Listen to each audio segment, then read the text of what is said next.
kita hitung. Ini contoh Bapak Ibu. Anak kedua saya namanya Azril. Usianya 5 tahun. Ya. Investasi inflasi pendidikan itu 10% per tahun. Kita buat at least minimal 10%. Hasil investasinya adalah 12% per tahun. Konservatif. Karena kita di saham, ya rata-rata 12% itu target kita dalam 1 tahun. Saya ambil satu case, kalau dia perguruan tinggi, ya uang masuk plus semester pertama, kedua, tahun pertama 100 juta. Nah, dia waktunya masuk pendidikan kan 18 tahun ya Bapak Ibu ya. 18 tahun masuk, dikurangi usia anak 5 tahun. Jadi waktu persiapan saya adalah 13 tahun. Nah, itu cara perhitungannya. Berikutnya, semester berikutnya itu 50 juta per tahun, ya. Terus di sini 3 tahun, waktu persiapannya sekitar 16. Nah, 100 juta Bapak Ibu dengan 10% inflasi itu menjadi 345 juta nanti. Karena inflasi pendidikan. 10% tiap tahun. Kalau nanti anak saya 13 tahun lagi kuliah, maka 100 juta saat ini akan senilai 345 juta Bapak Ibu. Kalkulator finansial. Silakan nanti kita coba bareng-bareng. Nah, inilah dampaknya. Nah, target bulanan. Saya harus nabung berapa? Ini yang kita sama-sama menjadi perspektif yang kita jalankan. Kalau itu dilakukan saat ini, return dengan 12% per tahun, maka cukup 927.000, kurang dari 1 juta. Nabungnya konsisten selama tiap bulan. Berikutnya, ya 50 juta selama 3 tahun. Ya, nanti 16 tahun lagi akan jadi hampir 700 juta. Berarti totalnya hampir 1 M. 13 tahun lagi, Bapak Ibu. Ya. Kalau saya lakukan itu investasi dengan benar, produk-produknya juga fokus, maka diperlukan 2 juta untuk anak pertama, anak kedua saya Azri ini untuk investasi. Lebih terarah, lebih murah. Kenapa? Dilakukan saat ini Bapak Ibu. Dan terus nanti tiap bulan nabung atau invest sebesar 2 juta. 13 tahun lagi butuh 1 M. Sekarang bisa disolusikan dengan nabung rutin, investasi rutin 2 juta tiap bulan. Asal investasinya adalah 12% per tahun. Itu cara menghitung pendidikan Bapak Ibu. Sampai sini kalau ada pertanyaan silahkan. Tidak ngerti atau kurang jelas, yuk kita diskusi. Contoh menghitung dana pendidikan. Ya, silakan ya sahabat-sahabat. Ini mumpung hari ini spesial banget, Pak Gembong ini bisa membuka cakrawala kita untuk bisa mengetahui gitu ya, supaya Bapak Ibu teman-teman bisa mempersiapkan untuk anak-anaknya. Jadi jangan ragu-ragu kalau ada yang mau bertanya ya. Ya, kita bisa langsung simulasi ya. Ini contoh, kalau enggak kita bisa langsung simulasi dengan menghitung dana pendidikan secara langsung. Oke, caranya seperti ini Bapak Ibu. Nah, bisa masuk di kalkulator finansialnya.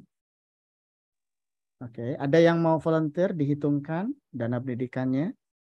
Namanya siapa, usia saat ini berapa? Boleh? Ya, unmute. Bu Tina. Bu Tina mau dihitung ya, Bu Tina anaknya? Boleh. Boleh. Ya. Namanya siapa Bu Tina anaknya?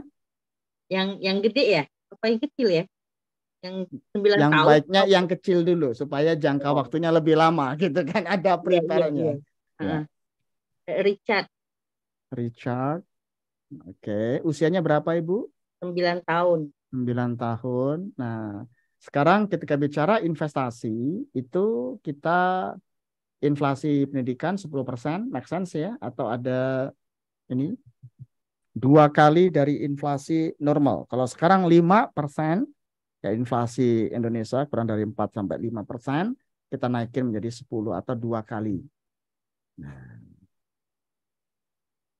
oke, target investasinya 12 atau lebih rendah lagi. Mungkin Bu Tina berapa? Ekspektasi return per tahun wajarnya Bu Tina?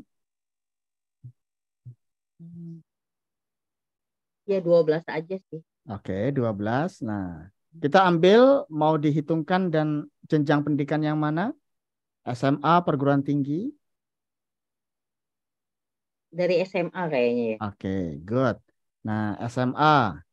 SMA ini ya, SMA kira-kira mau SMA di mana Ibu?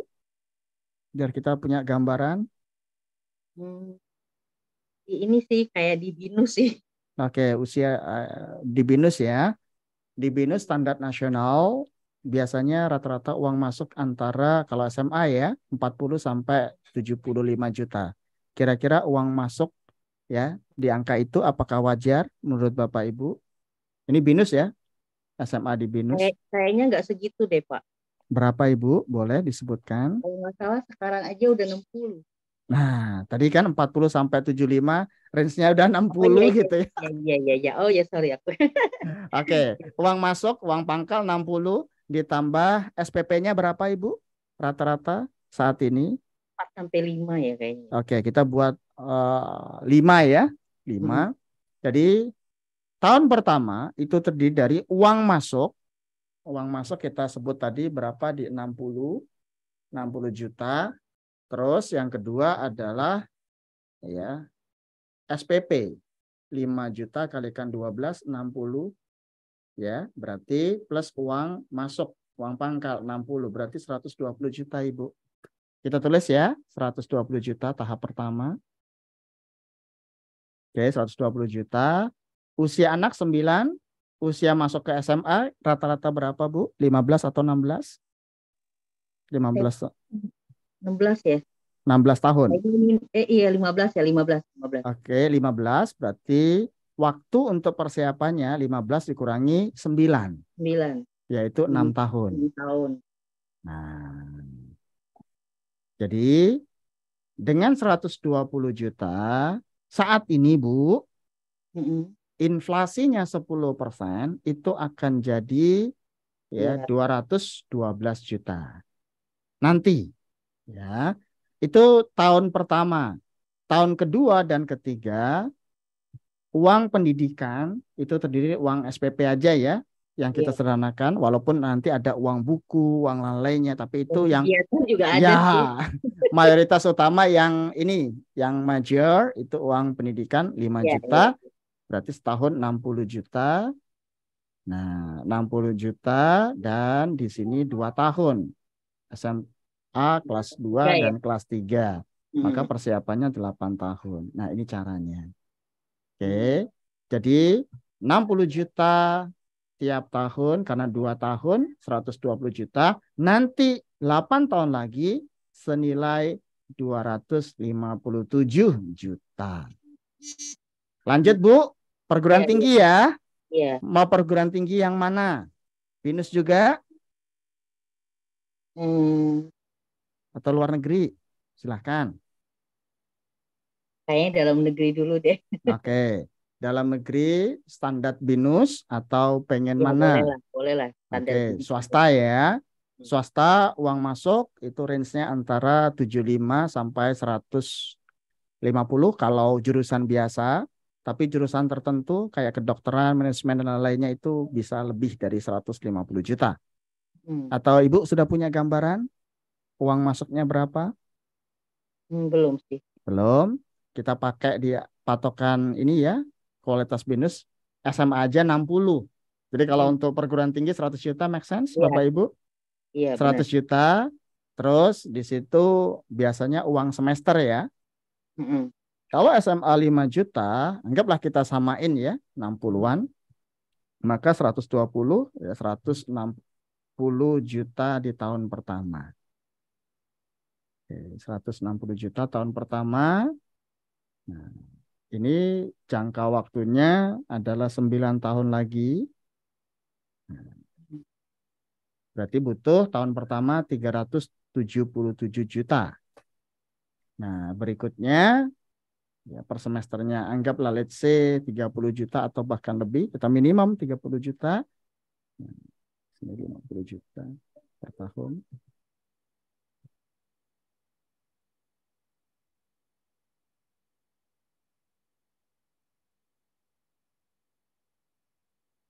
Sampai sini paham Bapak Ibu?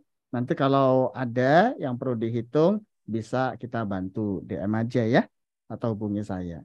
500. Jadi total 1,4 Bu.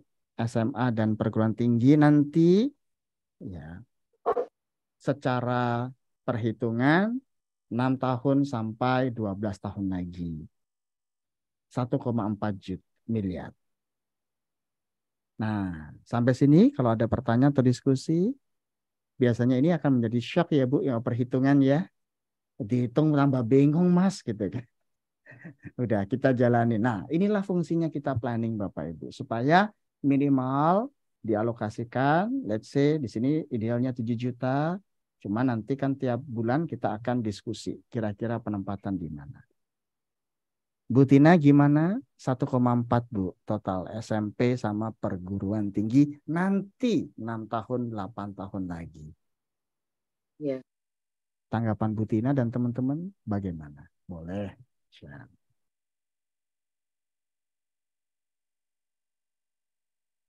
Data Ya, emang ini mesti nabung sih. iya. Ya masuk akal sih emang Pak. Nah, namanya orang tua ini berpikirnya adalah gimana caranya. Yang penting ya anak memberikan yang terbaik. Caranya gimana? Nanti dipikirkan bareng-bareng. Nah, itu namanya orang tua. Ya. Mungkin ya di sini ada azan, kita break 1-2 menit lagi atau mungkin ini kan sama Pak Hari ada pertanyaan atau Iya. diskusi, silahkan Bapak. Ya, teman-teman ada yang masih mau ditanyakan ininya? Kalau menurut Pak Hari dengan perhitungan SMP, SMA dan perguruan tinggi tadi 1,4 selama 6 sampai 9 tahun lagi. Make sense nggak? Secara Iya, perhitungan. make sense ya. Nah, berarti kalau ada sihnya itu hitungannya oke Mas. Cuman pusing setelah itu. Ngapain gitu kan? Apa itu mesti disiapinnya ya? Nah Pak, saya mau nanya. Silakan Kan Ibu. sekarang banyak tuh asuransi pendidikan ya. Nah, itu sebetulnya ya kalau saya sendiri kadang saya agak ragunya gini Pak. Kadang ada temen udah masuk nih, udah nabungin gitu anaknya ya. Pas udah mau pakai ternyata kolaps ya kayaknya ya. Apa gimana? Itu gimana ya? Yang aman sebetulnya gimana itu? Good. Ini yang nanti kita bahas Bu bareng gitu ya. Nah, sekarang udah tahu ya cara menghitungnya? Iya. Oke, sekarang langkah selanjutnya investasinya di mana? Ini yang justru produknya salah kamar banyak Bu. Namanya asuransi. Fungsi utama adalah proteksi. Kalau kita bicara asuransi untuk investasi, salah kamar Bu. Nah ini yang seringkali salah kaprah di industri. Banyak sekali. Betul Bapak Ibu? Atau ada yang sudah ngalamin? Ya, betul. Nah, ini yang spesifik. Apa sih sebenarnya tabungan pendidikan, asuransi pendidikan, emas, properti, dan reksadana? Kita kupas satu persatu ya. Nah, tadi misalnya. Tabungan pendidikan. Kata kuncinya adalah tabungan Bapak Ibu. Bukan investasi, tapi tabungan. Ketika bicara tabungan rata-rata 4-5% per tahun udah bagus. Plus biasanya ditambahin proteksi.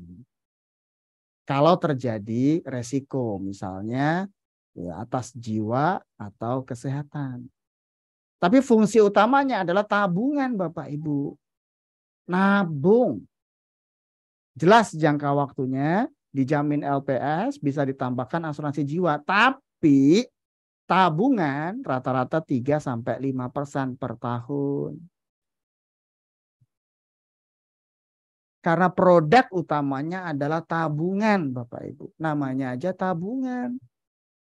Jadi untuk mengejar return 12% tidak akan mungkin bisa. Karena pada intinya produknya tabungan. Ya, penalti jika ditarik tidak bisa melawan inflasi. Bayangkan inflasi tadi berapa Bapak Ibu? 5% kan? Bunga sedikit di tabungan. Jadi kalau tabungan misalnya 1%, ini bisa 3-4%. Masuknya di mana? Rata-rata money market atau reksadana pasar uang. Plus minus 3-4%. Itu tabungan pendidikan. Sampai sini kalau ada pertanyaan tabungan pendidikan silahkan. Yang keluarin adalah bank. Bukan asuransi. Silahkan. Iya Pak. Memang sekarang di bank itu ada ya yang tabungan yang tetap gitu. Kan tetap tuh misalnya sebulan 2 juta, 2 juta gitu. Maksudnya yang diambil kayak gitu ya? Ya, namanya produk atau programnya tabungan pendidikan. Oh, yang spesial pendidikan ya? Jadi bukan tabungan biasa ya? Bukan. Karena kan ada juga yang tabungan biasa yang kita kontinu misalnya 1 tahun kita boleh nabung 1 bulan 2 juta, 2 juta, 2 juta gitu. Nanti ngambilnya setahun kemudian. Ya, biasanya tabungan pendidikan ini dikombin dengan proteksi. Ada asuransinya. Tapi kembali lagi, produk utamanya adalah tabungan pendidikan. Jelas ya Bapak Ibu? Ya. Harapan returnnya, realisasi returnnya 3-4% per tahun.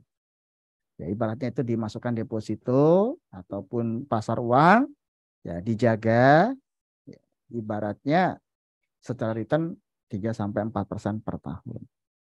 Lanjut yang sering kali. Nah, yang kedua, kalau saya langsung masuk investasi obligasi retail. Nah, teman-teman, ini salah satu yang kita rekomendasi. Retail. Memang tidak setiap bulan ya, setiap periode tertentu, 2 bulan, 3 bulan ada produk Ibu beli. Tapi kuponnya masing-masing beda, 6% kira-kira. Jadi tinggal Bapak Ibu tinggal pilih, oke uangnya berapa. Nah ini kuponnya. Diterima tiap bulan sekian. Imbalan. Ini investasi 100%.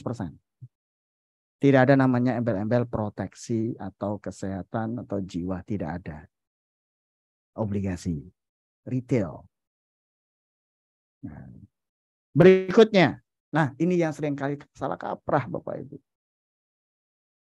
Namanya asuransi pendidikan. Ya. Asuransi pendidikan di sini dikeluarkan oleh perusahaan asuransi. Nah, perusahaan asuransi produknya ada yang asuransi murni, ya, dan misalnya di sini adalah endowment. Ya, yang kedua asuransi unit link. Nah, ini yang seringkali salah kaprahnya di sini Bapak Ibu. Unit link, nanti saya jelaskan. Ya. Kalau asuransi pendidikan murni, contoh seperti ini Bapak Ibu. Ya. Usia anak 1 tahun, masa pembayaran 17 tahun, periode akadnya 21, kontribusinya 1 juta per bulan. Ya, ini contoh asuransi pendidikan murni. Nah, jadi kalau dia 17 tahun, tahun pertama sampai tahun 17, ini 17 tahun masa pembayaran premi. Bayar, ya. Kontribusi yang terkumpul, premi yang terkumpul. Kalau 1 juta sebulan kali 12 berarti kan 12 juta ya Bapak Ibu ya. Nah, iya. 12 juta, tahun kedua 24, tahun ketiga sampai tahun ini ya. Ini contoh modalnya. Jadi selama 17 tahun saya terkumpul nabung modal saya 204 juta. Oke. Terus kalau bicara murni, maka usia masuk tertentu, contoh SD, SMP, SMA, perguruan tinggi. Jadi dia jenjangnya ada. Pada saat masuk SD, cair 20 juta. Ya, SMP, cair 30 juta. Sudah pasti, sudah ditentukan di dalam kontrak. Ya, perguruan tinggi cair 81 juta. Ini yang dana cair. Jenjang usia pendidikan tertentu cair. Ya, contoh tadi Ibu Tina pengen SMA dan perguruan tinggi. SMA cair 40 juta, perguruan tinggi cair 81 juta. Loh, ini kira-kira bisa nyampe nggak tujuan saya yang 300 juta dan 600 juta, Bapak Ibu? Nabung 1 juta tadi, ya, untuk membantu ini. Nah, ini tidak mungkin sampai. Cuman di tahapan tertentu, uang masuknya SD, SMP, perguruan tinggi itu ada uang yang cair membantu dana masuk pendidikan tersebut. Ini pasti dalam kontrak. Ya.